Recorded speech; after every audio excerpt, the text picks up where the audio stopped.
Hello and welcome to the UNCG Atheists, Agnostics, and Skeptics final event of the semester. Tonight we bring together Dr. Wallace Marshall and Dr. Deaton to debate the question, God or atheism, where does the evidence point? If you'll notice in front of your chairs right now, or beside your chairs, depending on where you grabbed it or not, there's a note card and also a sheet of paper telling who the debaters are. The note card is for you to write your question on. If you're at the top, right to the side, you want the question directed. So, God or atheism, to which side you're asking the question, and then below it, write the question. They will be collected during the debate and then read during the question and answer session. So tonight we're coming together to decipher our beliefs and in the modern world and to decide whether the existence of God is available for the available evidence, exists for the available evidence. The debate's been going on for countless generations, and I doubt we're going to figure it out here tonight. But we are coming together to try to open our minds and think about these questions in a logical and intelligent way. So I would encourage everybody to think of the question tonight, God or atheism, where does the evidence point? So to begin the debate, Dr. Wallace Marshall will start. Well, thanks for coming, everyone. Good to see you. Not bad turnout for Thursday evening at UNCG. In my opening statement, I'd like to share with you three arguments for the existence of God. And I want to make one kind of caveat at the outset. I am going to be discussing some scientific evidence, and I just want to say that none of the evidence itself is controversial. What is controversial are the philosophical conclusions that we should draw from that evidence. And since that's the case, I want to encourage you to not let the science intimidate you from interacting with the arguments, because once the discussion moves to that level, the scientist, as a scientist, is no more qualified than anyone else to speak to the issue. So, without further ado, my first argument is what is known as the cosmological argument, and it runs as follows. Premise one, whatever begins to exist has a cause. This premise, I hope, doesn't really need much argument. It's simply a restatement of the ancient philosophical axiom, ex nihilo nihil fit. From nothing, nothing comes. A corollary of that statement would be, something now is, therefore, something has always been. That is, given that something now exists, no matter what that something is, it follows, since something comes from nothing, that something has always been. There is an eternal something. It's one of the simplest and yet most profound conclusions that we can draw about reality. So the question is, what is that eternal something? And there are three possibilities. God, or some transcendent cause of the universe, call it what you will, the universe itself, or God and the universe, both coexisting from past eternity. So, how do we assess these three options? That leads to my second premise, the universe began to exist, which I want to support by both philosophical and scientific evidence. I'll begin with the philosophical evidence. First of all, if the universe were eternal, it would follow that the series of past events is infinite in number. Now, while the use of infinity in mathematics abstractly is very firmly established, it's widely recognized by mathematicians and philosophers that the existence of an actual infinite number of things leads to absurdities and contradictions.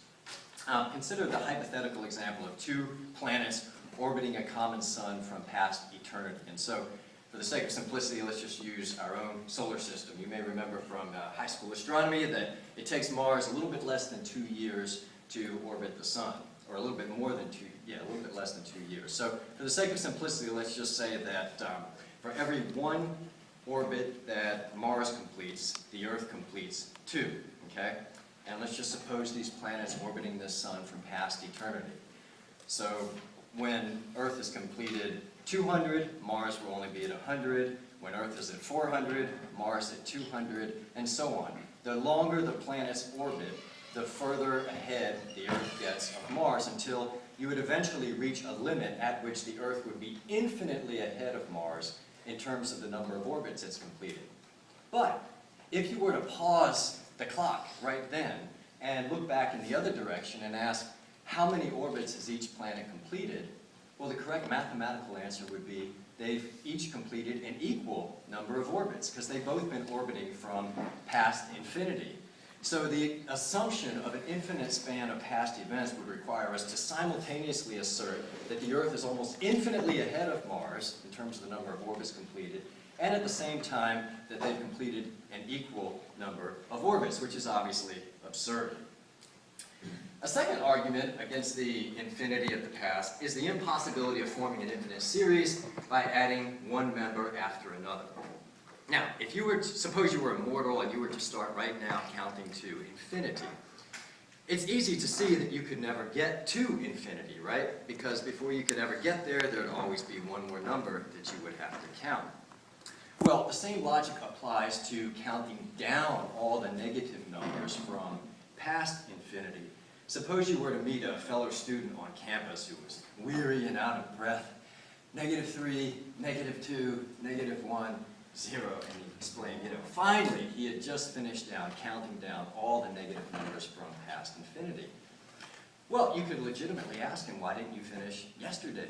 Why didn't you finish last week? Why didn't you finish last year? Because at all those points in time, he would have still had an infinite amount of past time to have completed his countdown. In fact, that would be true at any point the whole time he's been counting down. So we have two independent philosophical arguments against an actual infinite, and if they carry, it means that the universe must have had a beginning a finite time ago. As David Hilbert, one of the greatest mathematicians of the 20th century, says, the infinite is nowhere to be found in reality. It neither exists in nature, nor provides a legitimate basis for rational thought. The role that remains for the infinite to play is solely that of an idea. This philosophical conclusion has been convincingly confirmed over the last 50 or 60 years as scientists have explored the implications of what is commonly known as the Big Bang. Now, the Big Bang is sometimes misunderstood as a primordial explosion that occurred within pre-existing space-time. But the Big Bang actually represents the origin of all physical reality, matter, space, time, and energy at a definite point in the finite past. As Stephen Hawking writes, almost everyone now believes that the universe and time itself had a beginning at the Big Bang. Efforts to avoid this absolute beginning have all proved unsuccessful, and in 2003, three prominent cosmologists, Alexander Vilenkin, Arvin Board, and Alan Guth, were able to demonstrate that any universe or multiverse that has on average been expanding throughout its history, and that covers all our plausible cosmological models, cannot be infinite in the past, but has to have a definite beginning. Listen to how Vilenkin describes the implication of their finding. It is said that an argument is what convinces reasonable men, and a proof is what it takes to convince even an unreasonable man. With the proof now in place, cosmologists can no longer hide behind the possibility of a past eternal universe. There is no escape. They have to face the problem of a cosmic beginning. Last year at Cambridge University, a number of notable cosmologists and physicists gathered to celebrate Stephen Hawking's 70th birthday by presenting papers on contemporary cosmological issues. At the conclusion of tonight's debate, you can pick up the article that I have photocopied for you, a little two-page article that describes this gathering. Now, Stephen Hawking, as you may be aware, is a strident atheist, and as such has himself been anxious to find some model, cosmological model, that would restore an infinite past to the universe. In fact, at this gathering, he expressly stated that to be his motivation. Unfortunately for Hawking, the papers that were presented at the conference merely confirmed the 2003 Bohr-Guth-Vilenkin theorem, which is why the first line of the article, with reference to these presentations, humorously calls these presentations the worst birthday presents ever. The article goes on to explain the scientific reasons why no cosmological model can be extended to past infinity, and it ends by quoting Vilenkin here. All the evidence we have says the universe had a beginning. Now that's a remarkable statement, and Vilenkin, by the way, is not even a theist. He doesn't say the preponderance of the evidence, or even most of the evidence, but all the evidence. And that's just the scientific evidence. When you add the philosophical evidence on top of that, the conclusion becomes virtually unavoidable. So, with the philosophical and scientific evidence, the second premise carries. This is a deductive argument, which means, therefore, the universe has a cause. The conclusion necessarily follows. Now, you may say, fine, the universe has a cause, but is there any reason to suppose that this cause is God? Well, consider the properties that this cause must have, given the nature of the case. It has to be immaterial, spaceless, and timeless, since whatever it is brought matter, space, and time into being at the Big Bang. It's obviously unimaginably powerful to have brought the world into existence out of nothing. And finally, it's plausibly personal. Personal, I mean in the philosophical sense of being a mind or an intelligent agent. And I say that for two reasons. First of all, the only entities we know of that are immaterial, spaceless, and timeless are abstract objects and unembodied minds. But abstract objects can't cause anything. The number 7 can't cause anything. In fact, part of the definition of an abstract object is that it doesn't stand in causal relations. So that leaves an unembodied mind as the only plausible alternative for this entity. The second reason to suppose this cause is personal, and you may not quite get this yet. If you don't, I'll explain it to you more at the tavern. But if it were impersonal, we would expect the effect to be eternally coexistent with the cause, because there wouldn't be any will that would, as it were, decide to bring it into existence at a certain time. And because this cause is immaterial, there wouldn't be any time physical mechanism that could do it either. So, that's the cosmological argument, and I think you can see that it furnishes us with powerful reasons, both philosophical and scientific, for believing that there is a God. My second argument is based on the fine-tuning of the universe, and it runs as follows. Premise 1, the fine-tuning of the universe is due to either physical necessity, chance, or design. Again, just a couple of preliminaries. First of all, this argument is not about the odds of us evolving.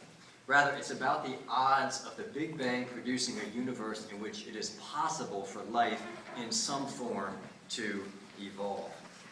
Secondly, fine-tuning is not synonymous with design. Rather, fine-tuning is simply a word that cosmologists use to describe a remarkable phenomenon they've discovered over the last 3 or 4 decades. The laws of nature, when you express them mathematically, contain certain constants that have to fall within an extraordinarily narrow range in order for life to exist. These constants are not determined by the laws of nature. The laws of nature are consistent with a wide range of these variables, and physicists are able to predict what the universe would have been like if the constants had fallen outside this narrow range. It turns out that not only biological life, but even the formation of galaxies and chemical elements that provide the necessary conditions for life to emerge would have been impossible if these constants were all altered by anything more than a hair's breadth. Cosmologists have identified about 24 of these, and I just want to mention several of them to give you some kind of feel for the phenomenon. The gravitational force and electromagnetism have to be tuned to 1 part in 10 to the 40th power, or else stars like our sun could not form. And so, obviously, there would be no planets and solar systems, and thus no life. Now, to help you appreciate those odds, 1 in 10 to the 40, consider that the number of seconds in the entire 13.8 billion year history of the universe is only 10 to the 18th power. The mysterious force known as dark energy has to be tuned to 123 decimal places in order to get galaxy formation. The MIT cosmologist Max Tegmark says this is extreme enough to be quite embarrassing, to the atheist anyway.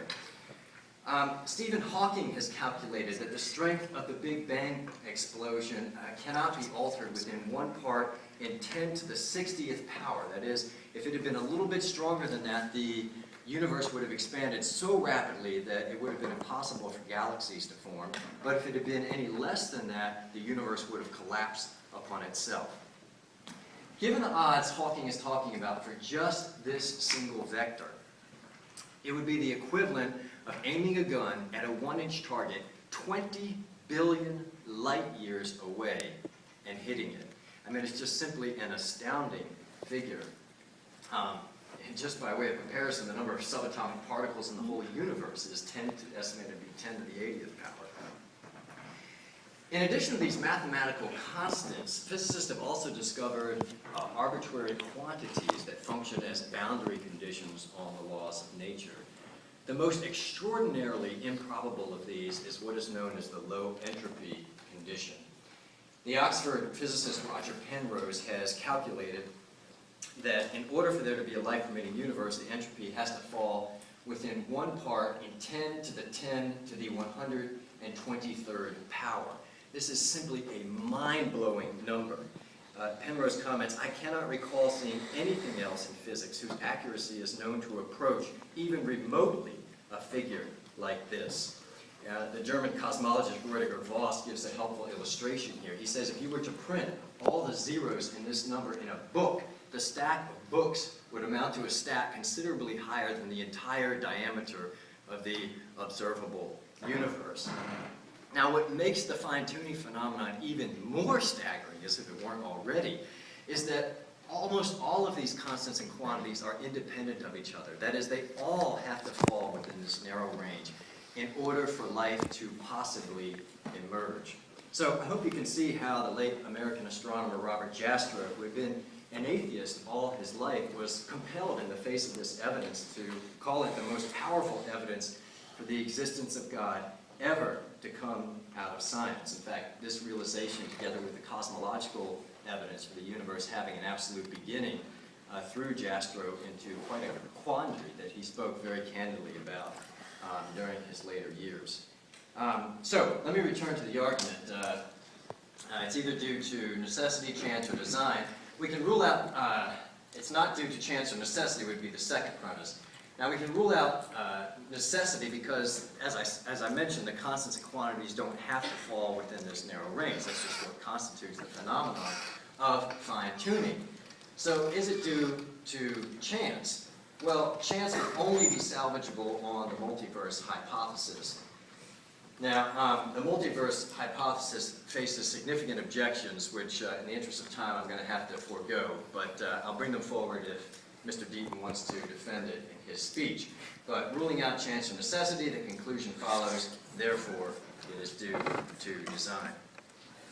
My last argument is what's known as the moral argument for the existence of God. This is an if-then argument. If you believe in objective moral values, then you ought to believe in God.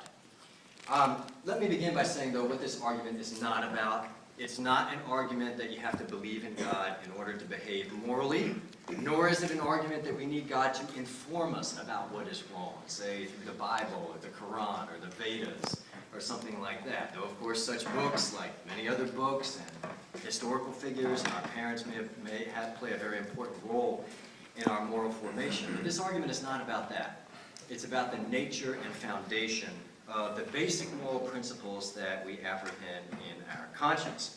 So, here's the first premise. If God does not exist, objective moral values and duties do not exist. I put those two words in red because they're the key words to define in this premise. By moral, I mean something that allows for moral obligation. You ought not to do that. You are duty-bound to do such and such. And thus, for praise and blame, and in appropriate circumstances, moral indignation. By objective, I mean valid and binding, regardless of whether or not anyone believes them to be so. Okay? Now, if God does exist, I think it's easy to see that we would, in that case, have a firm, solid foundation for moral values, because in that case, the objective moral values that we apprehend in our conscience would correspond to and be firmly rooted in the ultimate ground of all being, namely God, who, as God, is the paradigm of goodness, the being than which nothing greater can be conceived, as St. Anselm famously defined him. But if God does not exist, it's very difficult to see how moral values and duties can be objective in this sense. As Richard Dawkins says here, what's to prevent us from saying Hitler wasn't right? I mean, that is a genuinely difficult question. Because on atheism, you see, our moral convictions are simply the biological and sociological spin-off of an evolutionary process that had no purpose or design behind it, and whose ultimate constituents are matter and energy, which of course are impersonal and morally indifferent. As Dawkins concludes in his book, A Darwinian View of Life, there is at bottom no design, no purpose, no evil, and no good. Nothing but blind, pitiless indifference. Moreover, as Darwin explained in his 1871 book, The Descent of Man, if you were to rewind the tape of evolutionary history and let it proceed in a different direction, which obviously it could if the whole thing is just a chance affair, Homo sapiens or some other form of intelligent life could have easily emerged with a quite different set of moral values. And in fact, whatever future intelligent species will replace us after we're extinct would have a different set of values as well. So it's very difficult to see on an atheistic view of evolution how we can have objective moral values and duties. But that leads to the second premise of the argument: objective moral values and duties do exist. So let me conclude with two brief questions for Mr. Deaton. Is there any human action about which he would be prepared to say to its perpetrator, what you are doing is evil, and you are duty-bound to refrain from it? And if so, how he would propose to ground such a moral stance on atheism? Or, alternatively, if the mostest philosophy would permit him to say to such a person as, I don't like what you're doing, you're violating the social compact we've all agreed to, and there'll be negative consequences for you if you keep doing this, how he proposes to square that with our moral experience. Thanks.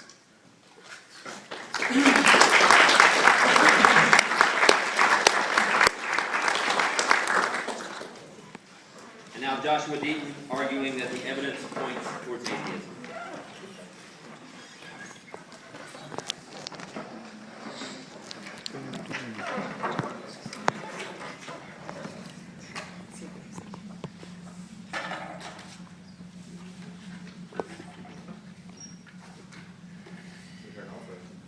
Yeah, you can turn off this screen. The only visual you get is my beautiful body. That's all we need. The title of tonight's discussion is God or Atheism, Where Does the Evidence Point? I realize that a lot of you in the audience are probably self-identifying as Christians, so I want to start off by thanking you for listening to my reasons why I'm challenging the beliefs that you probably hold most dearly. And I thank you for the respect that you're giving me by listening to my perspective. When Albert Einstein, one of the greatest scientists in history, was asked by a journalist whether or not he believed in God, Einstein simply replied, "First, tell me what you mean by God, and then I'll tell you if I believe in him." That's where I'd like to begin tonight's discussion. As all of us know from our own varied experiences, there's a multitude of ways to conceive of and or use the term God. I'd like to break these varied conceptions of a supreme being down into three general categories, really briefly, into pantheism, deism, and theism. Of course, this is not an exhaustive list of all possible or even actual conceptions of the divine, but I believe that this approach provides a useful generalized framework as we attempt to begin to clarify what exactly we're talking about when we say the word God, prior to going into whether or not there is evidence for such a God's existence. So let's begin with pantheism. For the pantheist, the word God is in some sense identical with the universe, or the laws of nature which govern natural processes. Thus, the natural world is not a distinct sphere of being created by a God, but it is itself the divine, or a manifestation of the divine. So, to claim that that sort of God exists would be, in my opinion, a misappropriation of language. The pantheist God cannot be said to exist because that sort of God is existence itself. It is not contained by reality, but is reality itself. Yeah, this is the God of mystics throughout the centuries. It's the God of philosophers like Spinoza. And it's actually the God of Einstein. We can go into those quotes later if we have time. In contrast to pantheists, deists believe in a God who is neither synonymous with nor contained by the universe. The deist God is believed to be the originator, engineer, or architect of the laws of nature. But once the universe and its laws were set into motion, The deist God retreats and has no further interaction with its creation. His creation was sufficient enough in itself and needs no further maintenance. Often metaphorically described as an absentee landlord or watchmaker, the deist God does not work miracles, does not secretly reveal itself to prophets, does not answer prayers. That sort of God does not need or demand or crave human worship, adoration, or groveling. That sort of God can only be understood, however marginally, if at all, by utilizing our natural capacities of reason and applying those reasoning faculties to the study of nature and the universe. That is the only work of God that we actually have, since this sort of God does not reveal himself to humans. The God of the Christian Bible, however, is neither a pantheistic nor deistic entity. Here we've come to the God of theism, the sort of God commonly evoked in our culture here in the Bible Belt. The theistic God is a personal being. He desires and demands the adoration of his creation. And notice the importance of utilizing the masculine pronoun when discussing the God of Christianity. This sort of God transcends the universe, but is actively involved in its affairs. And he reveals his will for Homo sapiens through select individuals, miraculous events, and sacred texts. And this is the sort of God being proposed tonight by Wallace Marshall. The sort of God who has a plan for humanity, who has performed miracles to demonstrate his power to previous generations, who inspired sacred texts to guide future generations, and who answers prayers for current generations. Wallace Marshall is not a deist or a pantheist. He's a Christian theist. This is the sort of God that he believes. So what we're discussing tonight is not the possibility of an impersonal teleological force in the universe. Nor are we discussing an abstract first cause lurking somewhere behind the origins of an otherwise purely natural and mechanistic reality. For the sake of clarity, allow me to reiterate, when we discuss whether or not there is evidence for God, what I mean by God is the God of Christian theism. And of course, not all individuals who self-identify as Christians identify with theism. And I think of Christian theologians like Paul Tillich or Rudolf Bultmann, or contemporary theologians like John Shelby Spong or Marcus Borg. But that's not the people that I'm debating here tonight. I'm having a discussion with a Christian theist. So the theistic God is what I'm referring to tonight when I use the term God. Now, what would constitute the evidence for such a God? Is there anything potentially falsifiable about the proposition that this sort of God exists? For a proposition to be falsifiable means that it is capable of being tested, either verified or falsified by experiment or observation. Now, is there anything potentially that we can learn about the universe or the world that would disprove the hypothesis of theism? Or is such a God concept so flexible, so malleable, that no matter what we learn about the universe, we can continually find ways to reinterpret this God's supposed infallible revelations about himself in order to claim that each new scientific discovery somehow reaffirms what our prophets have been saying all along? Think about it. As Wallace proposes his supposed evidence for God, if hypothetically our current scientific understanding of the universe taught us something radically different, would that undermine his evidence and thus disprove God? Or would he be able to find a way to make those new ideas fit his ready-made conclusions? These sorts of arguments that keep God up to date with being yet again reaffirmed by whatever the current scientific consensus is, seem to me only to hide God in the current gaps of our understanding about the universe. We know that the humans are but one of many products of a natural evolutionary process that started some 3.5 billion years ago on a planet that is 4.5 billion years old, which is in a solar system revolving around a star that is a part of a galaxy which contains 300 billion other stars.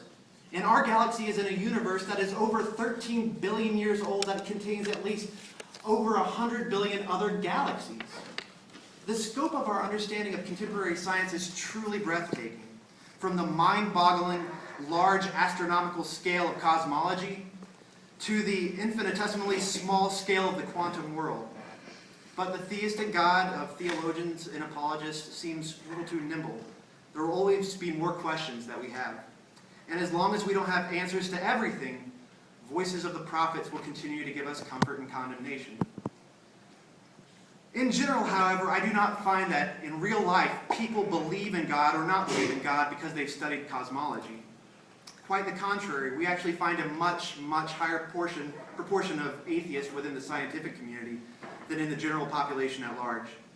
And this is obviously not evidence for atheism, but it seems to me rather suggestive that the people who understand modern science the best do not find that these ideas lend themselves to proof of God.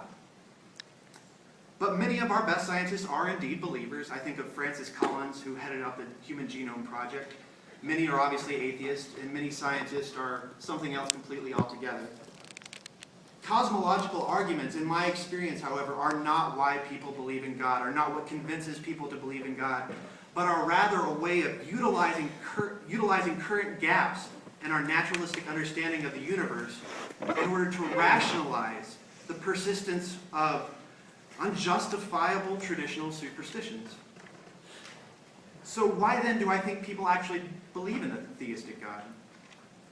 Part of that answer is often, though not always, the accident of one's birth. The where and the when and the conditions in which an individual is born have obvious consequences for the likelihood about one's belief about God. Again, this is not an absolute determinant. Please understand what I'm saying. But strongly suggestive of the probabilities of one's faith. There are obviously exceptions to this, and it seems to be becoming somewhat less of a factor in the age of the internet, where it's harder to live in isolated communities where your particular ideas cannot be challenged by conflicting ideas. But it is still a strong predictive factor, even though there are plenty of exceptions. Please hear me. But consider this example. In India, 80% of that population self-identifies as Hindu. Here in North Carolina, about 80% of our population self-identifies as Christian. Now let's pretend for a moment that Christian theism is true. Does God therefore care less about Indians than North Carolinians, and therefore does not make himself as evident to that population? That's not a very flattering view of God. Or maybe it's not God's fault. Maybe the people of India are on average just much more sinful and obstinate, and therefore much likely to turn their back on God's grace. That's somewhat of a racist view. Or is it more likely that the culture that one is born into greatly shapes the likelihood of one's own worldview? Of course. This naturalistic explanation seems much more likely to me. And considering that fact, that the accident of your birth greatly influences the probability of how you understand God, what do you think the odds are that you just happen to be born in the right place at the right time to the right people? That observation alone seems good enough reason to me that we should be highly skeptical and questioning of the traditions that we're born into. It doesn't mean that they're not right. Maybe one of these is right, but it does lend itself to skepticism. Another reason why some people adhere to theism is a sense of personal revelation. It is fairly common to run into someone who claims to have had a personal encounter with the Lord, or to have been moved by the Holy Spirit and thus now believe in the Christian God because they've experienced his presence. But we all know personally of people who've had incredible or bizarre experiences, and we don't necessarily have to doubt that they actually had an experience, but their conclusions about the nature of reality based on that experience are not necessarily justifiable. A personal revelation may undoubtedly be a transformative experience, but obviously it is not very good evidence. We don't treat other people's experiences like that.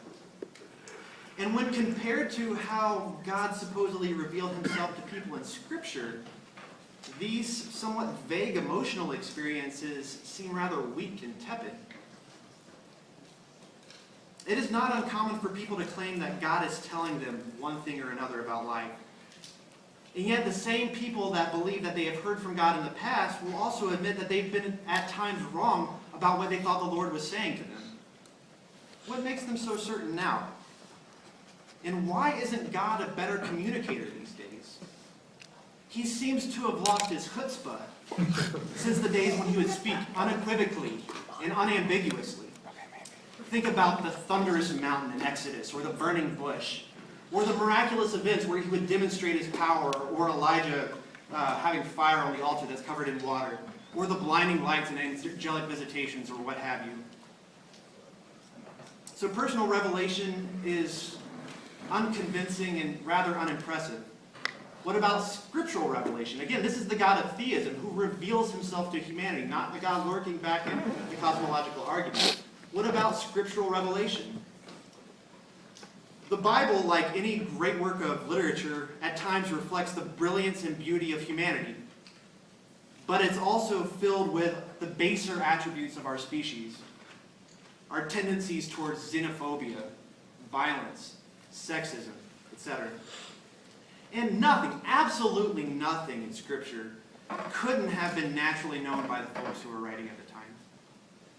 For a book that was supposedly inspired by the creator of the universe and the architect of the laws of nature who so finely tuned the universe, I would expect amazing insight into the nature of reality that could be independently confirmed by successive generations of scientists for ages to come. Instead, what do we have in the Bible? We have a collection of texts that fit comfortably within the pre-scientific worldview of its contemporaries. We find stories and myths that were adapted from the myths of contemporary cultures. We find inconsistent and seemingly contradictory historical information. We find social mores that correspond way more to the values of antiquity than with our modern conceptions of the values of democracy, human rights, or even basic human decency. I mean, consider the values of Scripture. When God had his chance to order what a society was going to look like in the Old Testament, he didn't tell his people to write a constitution to guarantee freedom of speech or the protection of the rights of minorities. According to Scripture, God's law ruled, and if you don't like it, guess what? You're put to death. You want to worship another God? You're put to death. Disobey your parents? You're put to death. Pick up sticks on the Sabbath. You're put to death. And how about rules of warfare for God's society interacting with enemy combatants? Open your Bibles to 1 Samuel 15 and look how God commanded his people to treat enemies. He commanded them to slaughter all the men, all the women, all the children, and all the freaking animals. Like, this is total genocide. This is beyond Hitler. All right, so the barbarism in Scripture goes on. And these are real reasons that people start to doubt the existence of God. Not, again, obscure cosmological reasons that reach back to the most difficult things it is for our people to understand today. And while this God seems obsessed with the cleanliness of food rather than its nutritional value, he had little to say about women's rights. He failed to challenge the institution of slavery. And he failed to emphasize the need to protect children. So I don't find the actual reasons people have for believing in God very convincing. But there is something in addition that I believe that is not merely a lack of evidence, but actual evidence against the likelihood of this sort of God existing. And that is the fact of the enormity of suffering in our world. Gratuitous, overwhelming suffering. Human suffering and non-human suffering. Suffering resulting from the decisions of humans, as well as suffering that results from natural processes. Suffering of non-human animals for countless millennia before Homo sapiens even emerged on this planet. A mere hour browsing the news headlines, from Syria to the Sudan to Sierra Leone, is enough to be paralyzed by the weight of the world's horrors. And yet, the God of the Bible is said to have the capacity to intervene in human affairs, to smite the wicked and heal the sick and liberate the oppressed. According to Exodus, after this God heard the cries of the Hebrew slaves in Egypt, he was so moved by their plight that he provided a spectacular miraculous deliverance that makes for great movies that are made every 10 years. After hearing the cries, and yet the apparent indifference or impotence of this God today, as the heavens remain silent to the cries and prayers of countless children currently sold into sexual slavery, or whatever other form of slavery you want to imagine today. The world is filled with plenty of horrors that God seems either unwilling or incapable of intervening in. The God of the Bible could apparently part the Red Sea to allow safe passage for Hebrews fleeing slavery. And yet this God could not be bothered to stay the waters of the 2004 tsunami that killed 250,000 Indonesians. Do you guys remember when that happened? Where was God? Was he lurking somewhere behind the fine-tuning arguments? When it seems suitable to the God of Christianity, He can apparently provide food from heaven. He can multiply small amounts of fish and bread in order to feed hungry masses. How many people die every single day because of lack of access to food, malnutrition, starvation?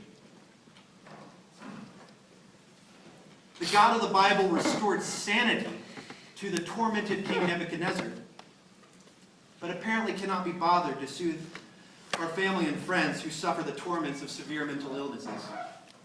The world certainly looks devoid of a good and all-powerful God. Even some biblical authors wrestled with this dilemma. My personal favorite comes from Jeremiah 12, where Jeremiah laments, "Why do the wicked prosper?"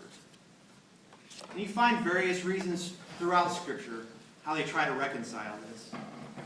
But no, God isn't to blame for suffering, and God isn't our salvation. Suffering happens for natural reasons, and suffering is alleviated, and justice is served through human effort and natural processes, not by prayer and divine intervention. If we want to see slavery end today, God is not going to do it. We are going to have to do it. If we want to see hunger end today, God is not going to do it. We are going to have to do it. If we want to see a world that protects children, God is not going to do it. We are going to have to do it. So the supposed scientific reasoning for God, for me, fails to provide convincing evidence. It's more linked into our current ignorance, our inability to explain certain phenomena. And the largest predictive factor for an individual's belief is the accident of their birth. Again, not a very good reason to believe in God. And the God of theism, again, is not merely lurking as a first cause, but supposedly actively reveals himself to humanity. But if you look in the ways in which he reveals himself, either through personal revelation or scriptural revelation, again, I find them unconvincing and rather unimpressive. And in addition to these lack of evidences for God, I find the fact that gratuitous suffering makes the existence of an all-powerful God all but impossible. Thank you for listening.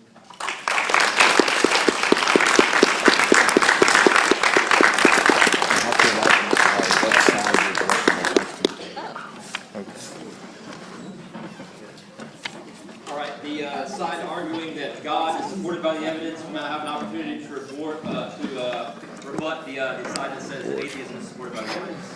Come on, Phil. You know, I've been involved with this God versus atheism debate scene and watching it for several years now, and I have just been constantly stunned by the fact that almost every atheist shows up to this debate, and they don't really seriously engage with the arguments for the existence of God, and they don't do very much in the way of offering arguments against the existence of God. Now, every debate, anyone who's ever, debates have been going on ever since the Middle Ages, not earlier, every debate has a stated question, okay? And you're supposed to speak to that particular question. And I'm not here tonight arguing for Christianity. I am an utterly enthusiastic Christian, and I'm more than happy to have that debate with somebody.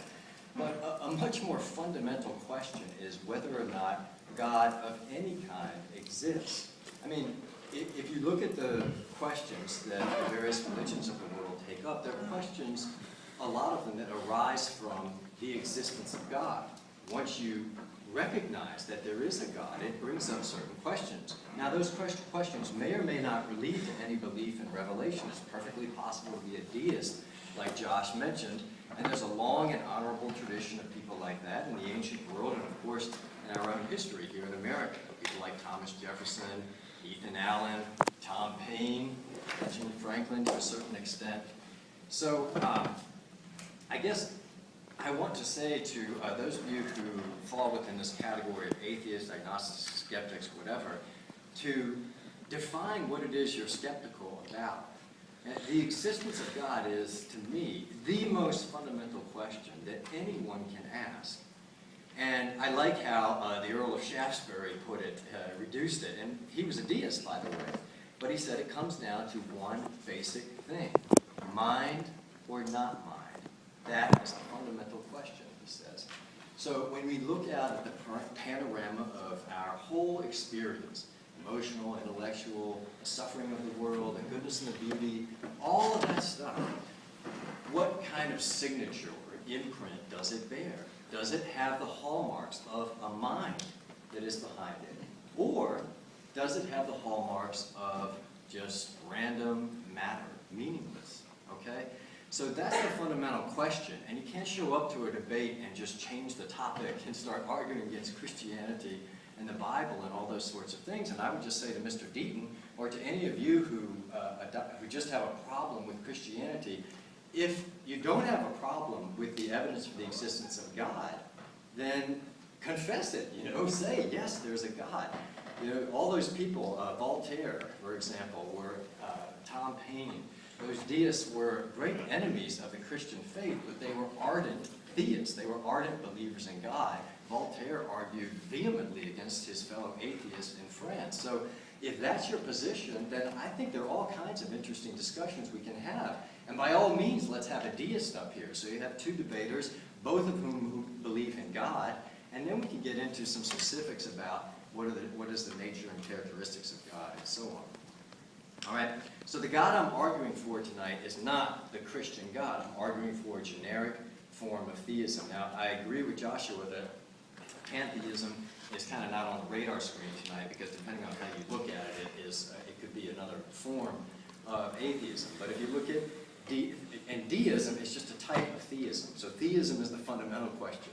Does the universe have a mind, a creator, right? And if so, then these other questions come. Does that creator have much to do with this universe?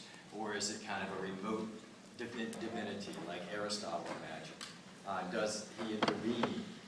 What's his relationship to us? What does he want from us, if anything? All those kinds of things. But the fundamental question is atheism, and that is theism. Theism or atheism, and that's what we're here to decide tonight. And I would just love, for once, any of you atheists to just show up to a debate and actually engage the evidence. And I don't mean to be too hard on Mr. Deaton, but I have just seen this kind of thing over and over and over again. And it is just totally irresponsible intellectually. You can't show up to a debate and do that. We did get one argument against the existence of God, however, and that's the problem of evil. Let me speak to that, and then I'll see if I can come back and address some of the miscellaneous points that Josh raised in his speech, almost all of which were utterly irrelevant to the question we're debating tonight. Now, the first thing I want to say about the evil and suffering in the world is that the existence of evil, real evil, actually proves the existence of God. I mean, the accusation that God is unjust, if there is a God, he's unjust, implies that there's some kind of standard that God has failed to measure up to. I want to read you a little piece of a poem that C.S. Lewis wrote as a young man when he was still an atheist. Nature will not pity, nor the red God lend an ear. Red because of all the blood and guts nature red in tooth and claw, like Josh was talking about. Yet I too have been mad in the hour of my bitter paining, and I lifted up my voice to God, thinking that he could hear the curse wherewith I cursed him, because the good was hid. But lo, I am grown wiser, knowing that our own hearts have made a phantom called good, while a few years have sped over a little planet. So you see what he's saying? I was angry at God, and then I realized that on atheism there is no good. So the existence of evil, real evil, actually goes to prove the existence of God, since, as I argued, you can't have any transcendent standard of good and evil if God doesn't exist. But put that to the side for a moment, and let me get down to kind of the bread and butter of where the problem of evil hits us. And I want to say a couple things about that. First of all, I'd be the last person in the world to minimize the intensity and breadth and depth of the suffering that has afflicted this planet throughout its history. I mean, I have made it my business for as long as I've been thinking, which is a long, long time, to never turn my eyes away from anything. And I've read and seen a whole lot of stuff that sometimes I wish I had. So, but let me say this. First of all, the worst of the evil and suffering that human beings experience, both around the world today and throughout history, is inflicted on them by other human beings. Just ask yourself, if you had a choice between leaving the natural world as it is, but making all human beings perfected in goodness and love, or, on the other hand, you could leave human beings just as they are, and then have the natural world turn into a paradise, which you would pick. I think that's a very easy choice, that you would pick for human beings to be made perfect in love and in goodness, and to have the natural world as it is. If any of you pick the other, I want to talk to you at the tavern tonight and hear what your arguments are. Now, I mentioned that fact, that the greater part of the evil and suffering that we experience in the world is self-inflicted, to point out that there is something rather odd about a species that is itself responsible for a majority of the evil and suffering in the world, telling God that it won't believe in him because of all the evil and suffering in the world. Given the evils that are perpetrated by human beings, we should expect that if there is a good, just God, and God must be just if he's good, that human beings should experience at least some form of punishment for the evils that we perpetrate. In fact, if we lived in a sort of paradise world that had no suffering other than what human beings inflict on each other, that might be said itself to constitute evidence against the existence of God, a sort of a problem of the good. People would say, well, why does God let this happen? Joshua brought up the quotation from Jeremiah, why do the wicked prosper? Right? Someone would say, why do we live in a paradise? If there's a God, why doesn't he manifest his wrath against us? I mean, just look at all this sin and human evil that the earth is littered with. Now, to be sure, we might object that God's justice is too severe or that it's too indiscriminate, right? That some people suffer too much and other people too little in comparison for what they've done.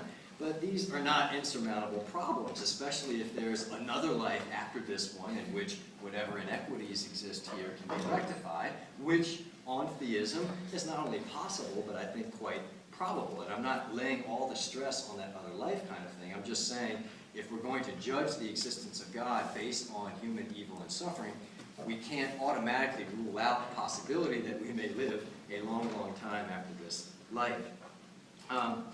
There's a lot more to be said on this issue of time allowed, but the main point I want to make here, and this is my claim to all of you, is that the world as we experience it is very much the kind of place that we ought to expect to see if a God who is both just and merciful reigns over it. There's a great deal of suffering in it, just as there's a great deal of our own evil, and there's also tremendous goodness and sweetness in beauty. Indeed, I think one might say there's far more goodness and sweetness and beauty than human beings deserve. But the bottom line, I think, is that we live in a mixed world that very much reflects the mixed character of our own nature. And that's why the world is hard to figure out, by the way, because we ourselves are mixed up beings and are hard to figure out. In the minute and a half that I have left, let me just address the problem of animal suffering. And first, I want to make a few observations that, while not eliminating the problem of animal suffering, do mitigate it. Developments in animal brain research have shown that the neural pathways that are involved in the highest order of pain awareness are present only in human beings and primates, and that the brain apparatus of invertebrates and other lower order animals doesn't even allow them to experience pain, but rather they simply manifest aversion to noxious stimuli. And then in the middle you have a lot of other animals that do have a second level pain. So while there certainly is suffering in the animal kingdom, both its extent and its severity are less than we might imagine if we anthropomorphize all the animals and imagine, say, what it would be like for a human being to be caught in a giant spider web. That said, animal suffering remains, in my opinion anyway, a real evil. I mean, quite apart from the question of animal suffering, I think from an aesthetic point of view, the predatory system hardly represents an ideal. And it seems to me that God could have made something different, and as a Christian, I think, in fact, that he will one day. And so I think I'm just about out of time, though, so when I come back or in my concluding statement, I'll maybe speak a little bit to why I think God has set up the animal kingdom the way that he has. Thanks.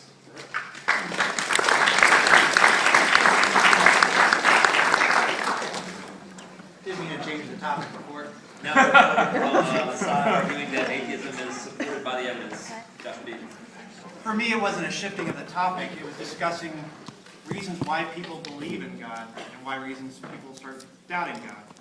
And going back to how the question was posed to Einstein, the first response that I would have if somebody asked me if I believe in God is, what do you mean by God?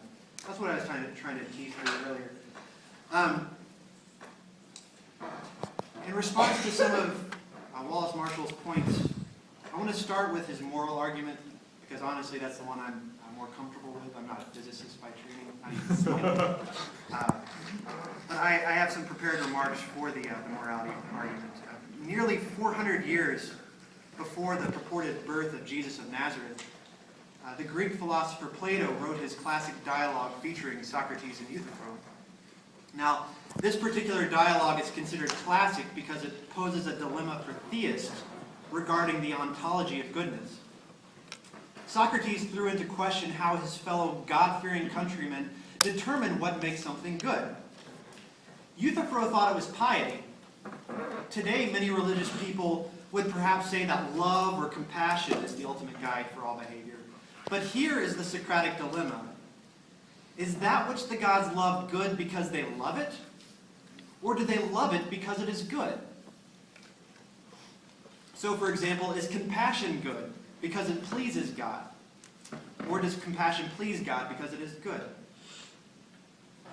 In other words, goodness is either divinely arbitrary, morality is simply what God commands and therefore not objective, or it is reasonable.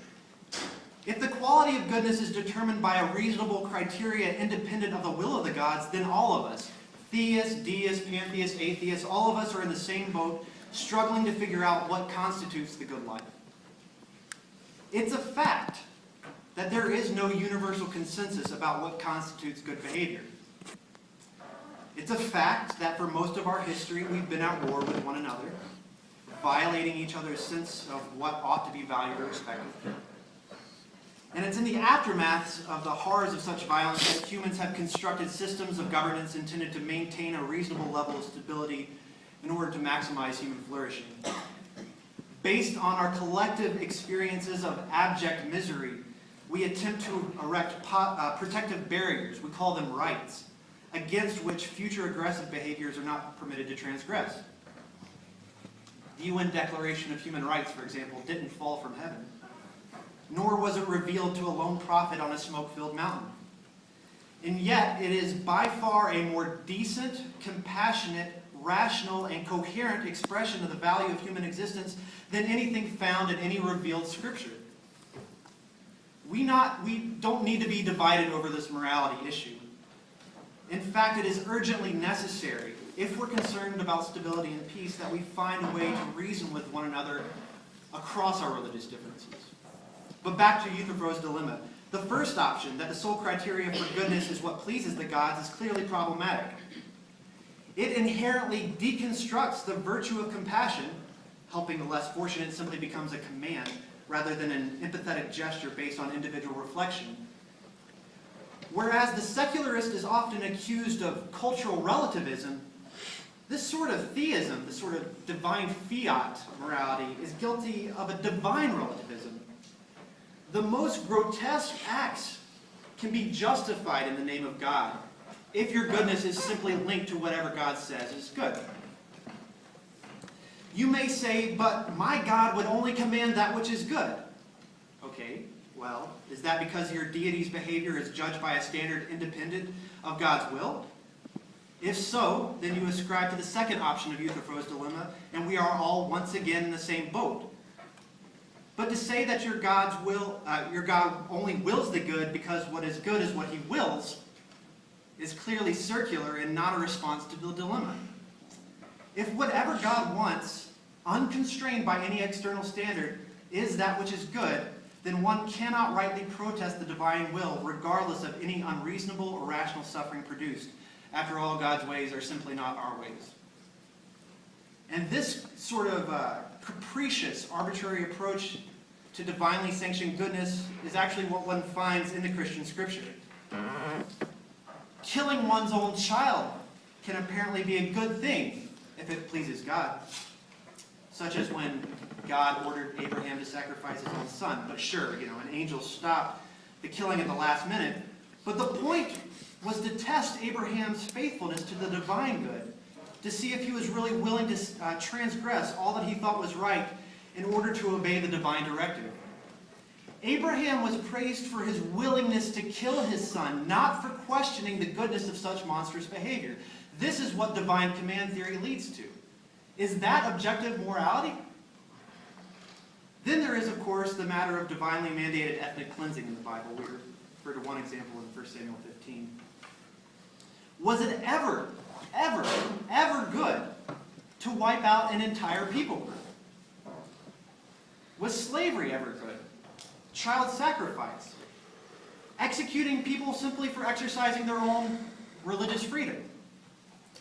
Was such barbarity acceptable because it happened in a different time and different place? Some Christians say that. Isn't that more culturally relativistic than anything a secular would say? Well, it didn't just happen. It was supposedly divinely mandated. And these weren't just acceptable monstrosities. The terror and suffering were good because they apparently reflected the perfect will of God. Now, some people try to get around this by saying that goodness is simply part of God's nature. God is the good. His nature does not change, so he cannot declare murder to be right tomorrow. Again, this does not answer the dilemma at all. It simply pushes the question back from what pleases God to what God's nature is like, which would apparently determine what pleases God. But again, the question remains, is something good because it aligns with God's nature, as reflected in God's commands, or is God's nature good as measured by some independent standard? You may say, God will only command what is good because his nature is good. And we know that his nature is good because he only commands that which is good. It's a circular argument. It doesn't make sense. Doesn't answer the dilemma. We're all in the same freaking boat trying to figure out how to maximize human flourishing, how to do what's right. And if you believe that God, who is bound by his good nature, could never command murder, then I urge you, if you're a Christian, to reevaluate your belief in the Bible as revealed by God. If there are reasons certain behaviors qualifies as good, other than it simply pleasing the deity, then we access judgment through rational discourse. We reason with one another. We persuade one another. We fight one another. And quite frequently, more often than not, guess what? We actually cooperate with one another. Belief or lack thereof in God seems to me somewhat secondary. One's worldview certainly shapes the rationale that an individual will bring to the table. And the complex problems of our world are not given magic answers from a heavenly solution generator. Nor are they given absolute certainty from the accumulated brilliance of science. I don't believe science has all the answers to these difficult questions any more than God does. People of the same faith, the same denomination, the same theology will come to different conclusions about the goodness of this or that action. Atheists, too, disagree with one another. Just come to our meetings. Our differences are a matter of fact. But our future is as yet unwritten. If we are concerned with reducing the overwhelming gratuitous suffering in our world, we must find a way to reason with one another, cooperate and respect one another. I can offer you my reasons for what I value, reevaluate my own values based on evidence and critical scrutiny, and do my best to find ways to cooperate with you. Compromise is inevitable. Compromise is inevitable for a good society. Compromise is difficult in a society commanded by God, just as a side note. But compromise indicates progress. And surely a reasonable and compassionate deity would not object. Thank you.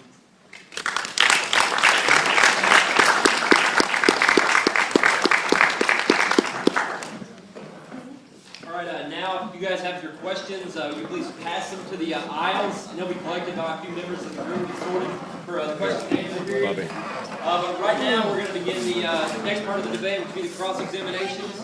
Here, Wallace Marshall will have an opportunity to cross-examine Mr. Deaton and just ask the questions directly. Passing that way.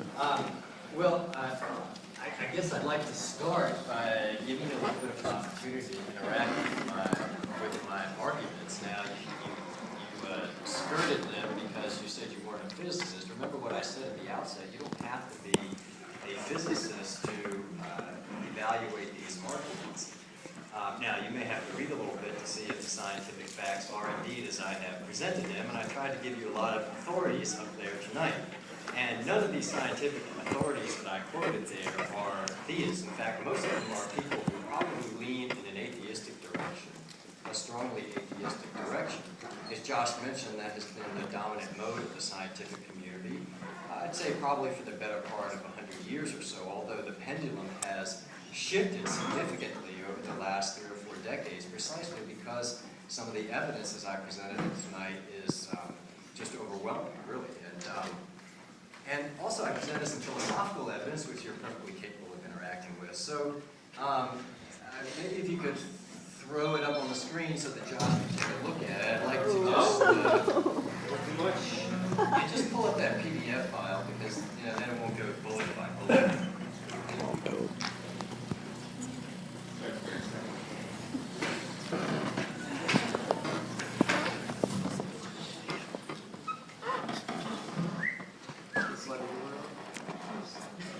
Just go up there. I guess one thing I'd like to ask you is, do you consider yourself to be an atheist? Yes. So, have you spent some time studying the arguments for the existence of God? Yeah. So, are these arguments that you would be relatively familiar with, I think? Yeah, I don't. Can I respond? Yes. I'm familiar with the arguments. I just don't find them convincing one way or the other. When you point back to issues like the fine-tuning of the universe or the origins of the universe, for example, I admit there are certain things in the farthest reaches of human knowledge that I don't understand. I don't have an answer for everything. I'm an atheist, a weak atheist in regards to most gods. In regards to the theistic God, though, I consider myself a strong atheist. Not only do I see that there's a lack of evidence, but what evidence we do see seems to suggest that there is no sort of God like that in existence. That doesn't mean that I have answers for all potential questions. And I think it's a little disingenuous for someone to expect us to have those sorts of answers. Okay, well, if you say that you don't find it convincing, and I guess what I wonder is, well, why don't you explain to the audience what you find unconvincing about them? I don't think that, a responsible theist, not everybody has to enter into the level of academic discourse and study. But once you move to that level, you say, I want to sort through things for myself. I don't want to be a victim of the accident of my birth, like Josh was talking about there. Well, then you're duty-bound to dig into the other claims. And by the way, I've often told people, maybe this will be useful to you in your college experience, is that one of the best ways you can judge a professor or a teacher is, can they give you the case for the other side, right? Because a teacher who can do that can give you a sympathetic, the best case for the other side is going to be a pretty good teacher, a dependable teacher. Now, I'm not an atheist, but I've read a lot of atheist literature, and I could get up here and give as strong an argument for atheism as I think it is possible to give. And so, I guess I would just say, if you're a public atheist, and therefore you need to interact with these arguments, and so I just would like to know what you find unconvincing about them. And just take my first argument here from the origin of the universe. Do you debate the causal principle, premise 1? I don't think everything that exists necessarily has an apparent cause. From what precious little I understand about quantum mechanics, there seem to be some things that come into existence without an apparent cause, only a probable cause. Okay. And if things come into existence based on a probable cause, then perhaps the universe itself came into existence on a probable cause, not a direct cause. Okay. Well, see, that's the kind of argument I wish you would bring up, because I had a response prepared to say that Well, furnishes us with an exception to the causal principle. I think that's responsible engagement. Wait, it's responsible engagement because you find these arguments convincing. I started off my introduction not as a rebuttal to your arguments, but the reasons why I find theistic claims, the existence of a Christian God, not realistic, not... So, again, you may find that I'm being irresponsible by not jumping on your bandwagon from the get-go. I'll do my best to respond to your objections if you'll do the same with mine, and be willing to defend the actual God that you believe in, not the one that's hidden behind the fine-tuning arguments. Well, you know, if what you wanted to do is debate the Christian God, right? If you came to me and said, Wallace, I believe in God, and I'd like to debate the Christian God, or if you said, debate whether God is Christian or deist or pantheist or something like that, as I said, I think that would be an interesting argument. And by the way, any of you who find the evidence of the existence of God compelling, but you hate organized religion, then please sign up to be a deist, because there's almost nobody representing that space in the public sphere out there, and we need somebody to do that. Okay, so I think you're doing that. You're defending the deist God. Well, why Yes, aren't you I am. interested in defending the God that you believe in? Well, this is the God that I believe in. What you're asking is why am I not interested in defending Christianity? And I very much am interested in defending Christianity. As I said, I'm an enthusiastic advocate of Christianity, but the questions that Christianity addresses are questions that are only relevant if God exists. So if an atheist and a theist and a Christian come to debate Christianity, you don't even have anything to begin with. Before you can even begin the conversation, you have to settle whether or not God exists. If God doesn't exist, the whole thing's irrelevant. So I find that's that why... completely disingenuous. People start to doubt God not because they can't explain everything about the universe. People in your lives begin to doubt God because prayer doesn't work, or it seems like rolling the dice. Sometimes it works, sometimes it doesn't. It seems like the sun shines and the rain falls on the just and the unjust alike. It seems like the universe is devoid of any sort of moral guidance, that the only values that we have are what we create, and the only justice that we have is what we establish. That's why people start questioning God. I find that this is completely disingenuous. This is more of an argument that sounds like something Aristotle would propose, something about the first cause, just the general cosmological arguments. Okay. Well, when you say disingenuous, what do you mean? I mean, this kind of philosophical discourse, as Philip said in the introduction, has been going on for centuries. So what do you find disingenuous about it? I mean, you can open all kinds of philosophical journals. I find it disingenuous because you're trying to say that my lack of engagement with these sorts of arguments is somehow obscuring the question, whereas I find that these discussions actually obscure the real reasons people have for believing or starting to doubt the existence of God. And what do we mean by God? We're not talking about the pantheistic God. We're not talking about the deistic God. We're talking about the God who is actively involved in the affairs of humans. Okay, well, I think those are fascinating issues. I mean, I spent a whole semester studying You're the sociology of belief. All right, and again, that would be a great topic for a debate, is the sociology of religion. There are all kinds of interesting things there.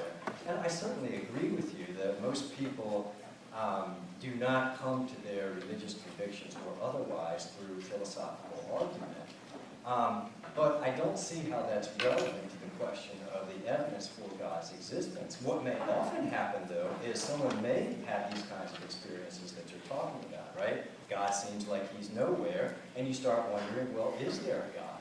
And that would lead you to engage in some of this evidence. But again, if an interesting thing would be, well, if most people do that, is that a correct inference? Is that a good argument? And if so, put it forward. Put it in the form of an argument. Premise one, if God existed, God should intervene providentially more than he does. 2, God doesn't intervene providentially enough. 3, therefore there's no God. And then we can have an argument and a discussion about it. Arguments don't necessarily have to be framed in logical syllogisms, though. No, but they help you to evaluate what's going on. For example, much of your reasoning tonight is what a logician would immediately identify as the genetic fallacy. That is to say, you don't invalidate the belief simply by showing how someone came to have that belief. Otherwise, none of us could have any legitimate beliefs at all. I didn't invalidate, and I went out of my way to try to avoid the genetic fallacy by saying there are plenty of examples that don't line up with this. This is just suggestive of the probabilities, not a determinant factor. I said it over and over.